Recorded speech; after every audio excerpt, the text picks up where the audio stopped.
we talk about what's going on in Milwaukee, like, it makes a lot of sense. Last year, you hire Adrian Griffin. He gets fired, even though the team is record-wise doing well, but on the court seems like they're underachieving. You bring in Doc Rivers to replace someone who's underachieving, which is hilarious, and you guys get knocked out in the first round. You can attribute to injuries. That's fair if you're a Bucks fan.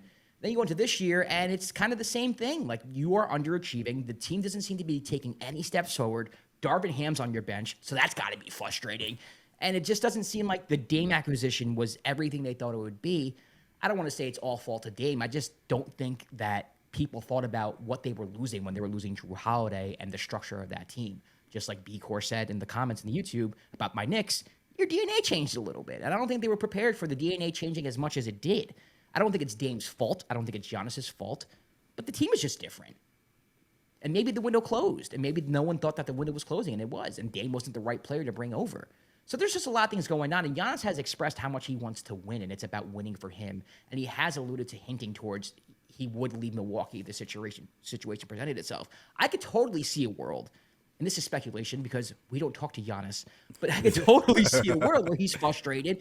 And maybe it's a situation where it's like, maybe I don't want out now, but if I were to want out, these are the two organizations that I would want to go to if I were to ask out. It's been like, I don't think that's totally unrealistic. I was gonna say it's been like he's made some comments previously that's felt like he's been soft rolling the trade request. Like it. Where's there's smoke, there's fire. Yeah, it's been some little comments here and there, but I think the main issue when it comes to Giannis and the Bucks that's not really talked about is a player they're missing right now, and that's Thanasis. You thought I was gonna say Chris Middleton. I know. You thought, boy. You thought. Where's Thanasis? Where's Thanasis?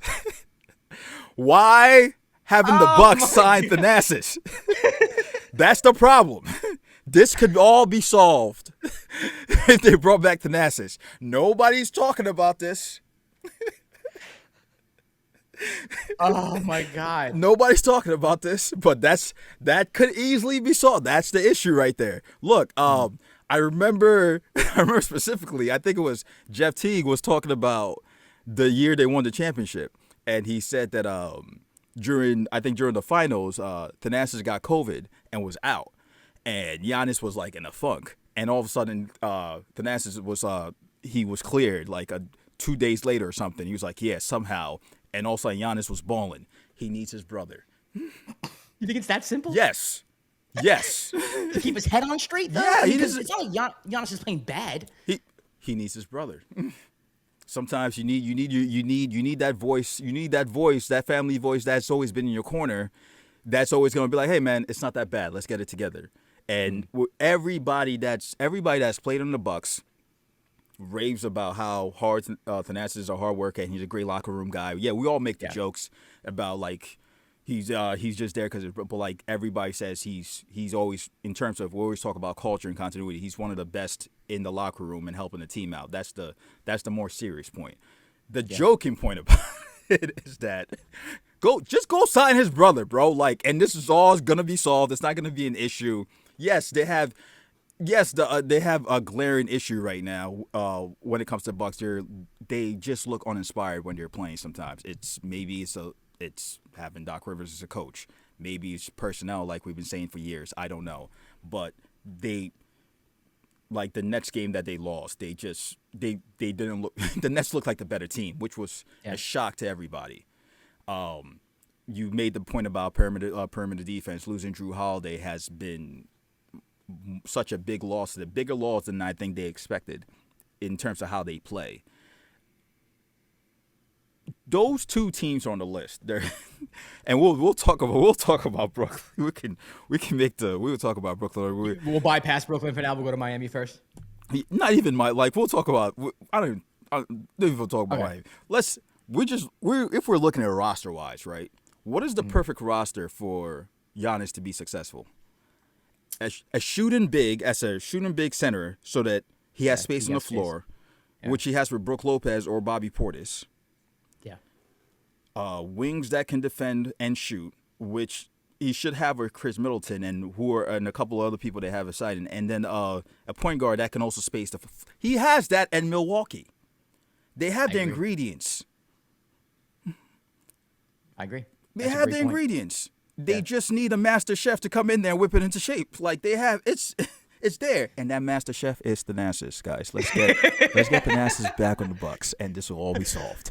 And don't just put him on the roster. Give him a clipboard. Make him a coach. Anything. Just get him in the locker room. I was shocked when I realized he wasn't on the team. I was like, yo, what is happening? First you cut Robin Lopez, which I was like, okay, fine. He doesn't have the the pull. Brooke doesn't have the pull Giannis has. That was the previous year. Then I'm like, where's Thanasis? Bring Thanasis back. What are we doing? Yeah, I'm actually shocked they let him go too. I mean, you figured as long as Giannis is around, Thanasis is going to be around too. Yeah, I think he's injured. I think he's injured. Let me say, I think he's. But he's not on the roster, right? But he's just not on the roster. Yeah, which shocks me. Which shocks me. So I think, and yeah, I know some people might hear this and be like, "Oh, you guys are on serious." No, I am dead ass serious. Bring back Thanasis, and the vibes are gonna change. He's gonna want to be there. Like he's a family man. Everybody knows Giannis is a family man, bro. Through and through, he cares about his family, and his family includes his brother. Bring Thanasis. What are we doing? Jeff T co-signed you. So, I mean, like, what am I gonna? Like, what do I say to that? Like, okay. I do agree with you. Made a brilliant point though that the Bucks team right now, the roster is what you would build around Giannis if you were to build a roster around Giannis. If he goes to Brooklyn and you have to gut the whole roster or send picks over to Milwaukee to get it done, the roster you're going to build around Brooklyn is going to look very similar to the roster you have in Milwaukee. Worse. Maybe a lesser version. Worse. Because how do you get a Brook Lopez, right? Brook Lopez, there are many Brook Lopez's in the league. Exactly. At all. Really. Yeah. So how do you get that? Damian Lillards just don't grow on trees. So how do you get that? We have Cam Thomas. That's same person. My bad. My bad. It's okay. My bad. I mean, despite the defensive deficiencies that Dame might have on that end, I mean, he's a top 75 player of all time. Facts. So, like, where do you know what I mean? Dame doesn't grow on trees, and then even players like Connaughton and Gary Trent Jr. and those players too. Yeah, they're role players, but again, they fit the perfect description of a role player that you need next to Giannis. So I think that was a great point, Kwab. And that's why Miami. That's what I was going to say about Miami. Like, Miami, does Miami make sense? No, not really. Bam doesn't really stretch the floor. He tries to sometimes, but he doesn't really stretch the floor. And Jimmy's not the type of player who I would want with Giannis. I feel like everything would just be so crowded. Defensively, they would be insane defensively. Insane. But again, for that type of trade to work, the contracts will have to match up because of the new CBA. Right. So either Jimmy or somebody with a big contract is going to be in it. Exactly. Yeah. With the Nets, it would have to be like, unless it's like Ben Simmons in the second round. They did pay Duncan Robinson a lot of money. They did. Like Duncan. But the Bucks aren't going to be like, yeah, we'll take Duncan. That's what we'll I'm take saying. Duncan. Like, I don't know. We don't know the specific numbers of how a trade will work for either team. But for you to trade for somebody of Giannis's caliber, I'm going to be asking for a lot, and it's widely accepted that you're going to have to give up a lot to get him. It's not just going to be like, it's like Jaquez, Hero. Like, it's picks, and stuff, like future picks and all that. And again, if I'm from the Bucks' perspective, if Giannis wants to get traded, I'm not trading him to the East. Like, right. And the Heat, a team that's beating the playoffs. Exactly. Like, I'm just not. When there might be another team out there that has better assets, like that could, I don't know, like the Thunder or something. I don't know. The Thunder do not need more help, bro. The Thunder need more help. It's the last team. It's the last team. The last team you want to see. I don't know how he fits into that team. I just don't even want to start thinking about it. You have nightmares thinking about it. That's what I'm saying. Like, it just doesn't. So, like, even seeing when I saw the article, I was just like, my thing was like, okay, cool. It's always cool. Like, the Nets are mentioned, but I'm like, for that to happen, you have to give up a lot. And I've as a fan, I've seen all the big superstar trades, and every one we gave up so much, and what came back out of it, not a championship, just disappointments and a bunch of what if, like, you know what I mean? So maybe Giannis could be there, but I don't expect. Also, the other thing I saw from that the rumor was like a third. They said a third executive or something was the one that was it a third executive for an Eastern Conference team said that they have heard that those were Giannis's preferences. Yeah, so you got Miami, Brooklyn. It was so Sean Marks and Pat Riley, or like who was this executive? And then you got Brad Stevens just wanting to start shit. Yeah, like that's why I hate sources. I hate like unnamed sources. Like no, put a name behind it. I just want to know who said it. Who said it? Like who? Like somebody I know you said that. So said it. Yeah, that's funny. Yeah, so like I don't think it necessarily makes sense for either team to me right now. Again, we could after we post this video, we could wake up in a couple of days and be like, Giannis has been traded. Like it happens in the NBA. That's the business of it. We know, but I don't think either team really makes sense right now. So I'm not really on board for that trade. It's early. It's been what, 5 games? Yeah, figure it out. Yeah, you can figure it out, but I think there's a lot of frustration based off of last year. True. And the changing of like coach, like first Budenholzer's gone, and then Adrian Griffin's gone. Now you bring in Doc Rivers. You know what I mean? It's just like there's so much turnover and there's so much like desperation. It's like they're grasping for air to try to figure this out. Quick question about that, right? Who wanted Budenholzer out? Who wanted Dame? Giannis. It's the same. Giannis wanted. I don't remember. Giannis wanted Budenholzer gone. I don't remember how that happened. I'm not saying there seems to be like some from what I've seen online. People are basically saying that this is basically what Giannis wanted, and now he wanted Adrian Griffin gone. And now he doesn't want it. Yeah. Like this is basically what he wanted, and now he doesn't want it. It's like somebody said it's like asking for a gyro and then be like, I don't want this gyro after you ordered it and took a bite out of it. So I don't. Like he's just ordering mob hits. He's Tony Soprano, bro. Giannis is Tony Soprano. You said that. I remember you said that. I did. Before. I said yeah, Giannis ordered the Adrian Griffin hit from a Satrielli's in Milwaukee. Oh, very very specific. Very. Yeah.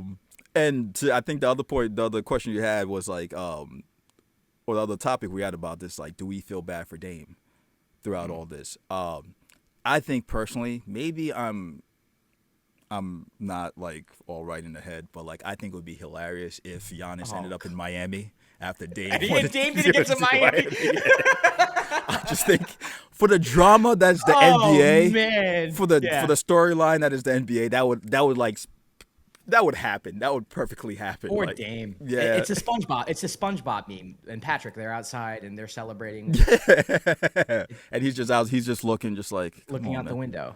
Bro, man, like that would be ridiculous if that happened. To me, I hope they figure it out because they have the makings of a top team. They do. They just have to get on the same page. They have to figure it out. They just have to figure it out. Like yeah, there's tweaks. The East right now is looking like it's up for grabs for the 2 seed. I wouldn't say the 1 seed. I think Boston's obviously the best team in the league. Hey, Pacers just beat them. Pacers just barely. Yeah, but as far as like who's the second best team, I think we don't know. Yeah. You know what I mean? You can make the case for 5 different teams probably right now. Yeah. Seriously, you can. So, I don't know, man. I would feel bad for Dame, if I'm being honest with you, just because I think he overstayed in Portland. I think the whole loyalty thing I don't think it was an act. I think he legitimately thought like, hey, I'm going to be loyal to this organization that drafted me and we had some good times and we made the Western Conference Finals. I am good enough to get us back there if you just get me in the right situation.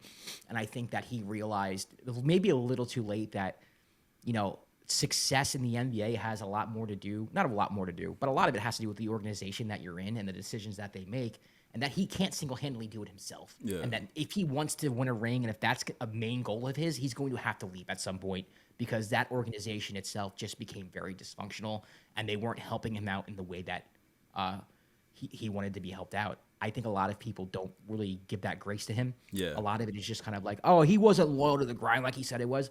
People just change their minds when they're presented with new information, and vibes change and feelings change. And I think that's what happened with Dame. And I think there's a little bit of regret in the sense where it's like, man, I really could have done this 2 years ago when I was more in my prime and maybe could have gotten to a better situation than I'm in right now. I don't know Dame.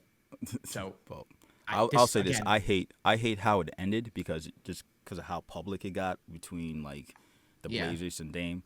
Just because to me, if that trade, Dame getting traded out of Portland was going to happen, I felt like it should have happened similar to like when KD got traded from the Nets to Phoenix. Just kind of like quiet behind the scenes. It was discussed, and then it just we just woke up and it happened.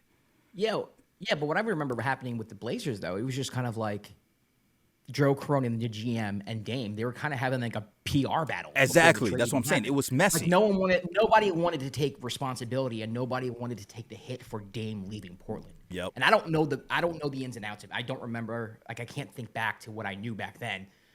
But I do remember that, and it was just almost kind of like Dame was like, "Oh, well, I'm not the reason why I'm leaving," and then Cronin was like, "Well, I'm not going to be the one who trades you." Like Dame was so important to the Trailblazers that nobody wanted to be responsible for Dame leaving. Yeah. So it became a public relations war, really. But I do feel bad for Dame. I feel bad for Dame, and who knows? Maybe the Bucks turn it around and nothing ever happens. Maybe if Giannis gets traded, they decide to blow it up and they trade Dame somewhere too because now he becomes available. True. So who knows? You never know what could happen here.